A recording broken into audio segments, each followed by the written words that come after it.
સાલ્વી છે. હું ધોરણ 6 માં અભ્યાસ કરું છું. આજે હું તમને મને શું બનવું છે તેના વિશે થોડું ઘણું જણાવીશ. આપ સૌ સાંભળશો. બધાને અલગ અલગ સપના હોય છે. કોઈને એન્જિનિયર, કલેક્ટર, ડૉક્ટર વગેરે બનવું છે. મારે એન્જિનિયર બનવું છે કારણ કે હું નાનપણથી જ ઈચ્છતી હતી કે મારે એન્જિનિયર બનવું છે.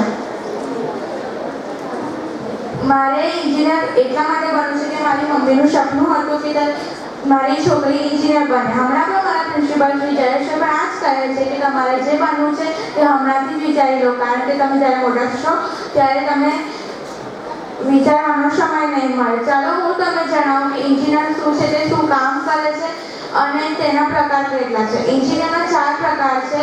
પહેલું civil engineer, electrical engineer, mechanical engineer અને કમ્પ્યુટર એન્જિનિયર. એન્જિનિયર ભણવા માટે સાયન્સ લેવું પડે અને ગણિત, વિજ્ઞાન અને અંગ્રેજી પાકું હોય તો જ આપણે એન્જિનિયરની પરીક્ષા પાસ કરી શકીએ છીએ. એક એન્જિનિયરની પગાર તેના કાર્ય અનુસાર હોય છે. આખી દુનિયામાં એન્જિનિયરિંગ કરિયર વિકલ્પ તરીકે વધુ પસંદ કરાય છે. Thank you.